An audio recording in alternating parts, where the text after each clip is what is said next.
Hey everyone, how you guys doing? So for this week's discussion board, we're asked to just think back to our last negotiation activity. And for me, kind of took me all week to decide what story I wanted to tell. I've been in sales for a long time, so every day's negotiation for me. I did car sales, which is probably the toughest negotiation I've ever dealt with. Putting a piece of paper in front of somebody for, a 6-year agreement for them to pay 400 to 600. I've seen higher even. Monthly bills for a car a month is not the easiest thing, especially after you get them all hyped up about the car and they're excited about it, and then you show them the money and it hits them kinda. So I decided to kind of take it back to car sales.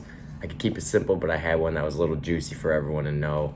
So one time, really nice F-150 that we had, super nice truck. It was kind of rare because the color.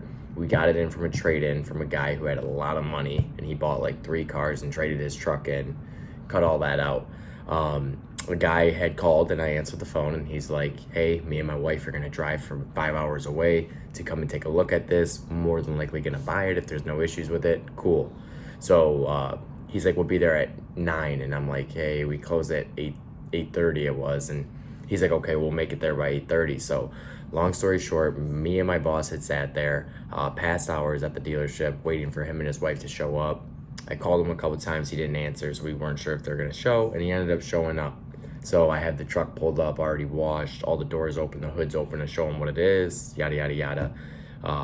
And then, long story short, as I am showing him the truck, all this stuff, this guy must have had anger issues. Out of nowhere, he decided to just start freaking out on me about saying how the truck's not the truck that we said it was, all this. I'm like, dude, yeah, it is. Here's the pictures.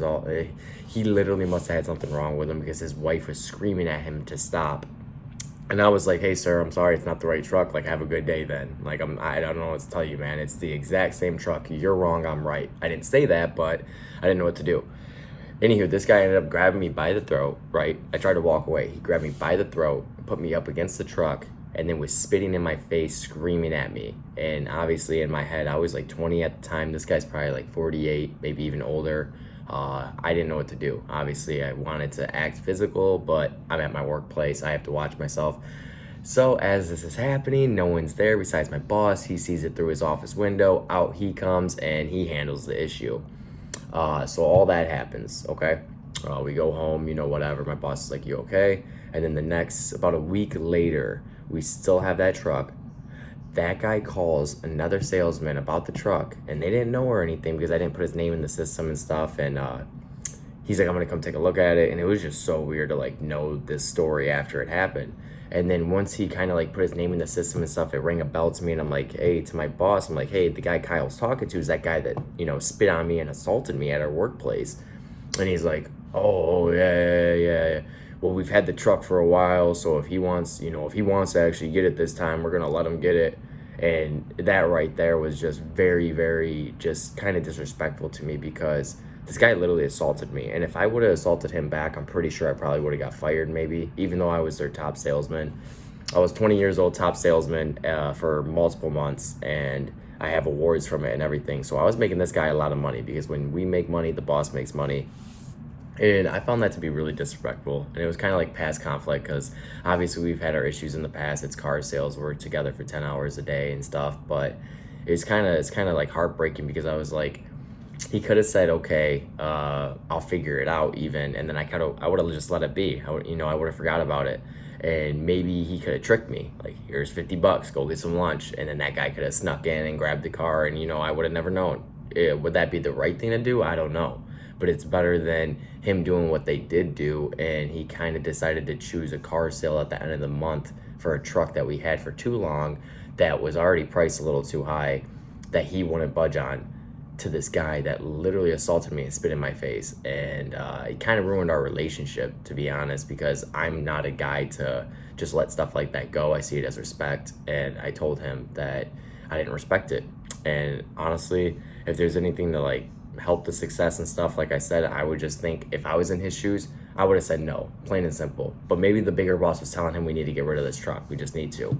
So if I was him, I would say, hey, Anthony, go take a day off, or here's $50, go do this, or he knows I like to golf and stuff, maybe just tell me to go take a break and golf, whatever. He could have done so many things to get me out of the office and not know. So what ended up happening is I was obviously very upset. I told him that I lost respect for him. And in car sales, you can do that because it's like, you can't, I don't know, you guys just have to do it. And long story short, the outcome was just they gave me the commission for the truck, which was like $400. And I honestly took that $400 and gave it right back to the guy that sold the truck, like my friend Kyle, because I wanted nothing to do with that guy who had treated me like that. And mine and my boss's relationship was kind of ruined after that. I'm not sure if this is the best negotiation activity story, but it is at the same time, because there was negotiation through the process of what he was asking me. He really wasn't giving me a choice. He was just saying like, oh, okay, we'll handle it. And there wasn't even like, how do you feel, or what do you want me to do, or none of that. But I could go into many other car stories, obviously, and those are all negotiation, like I shared.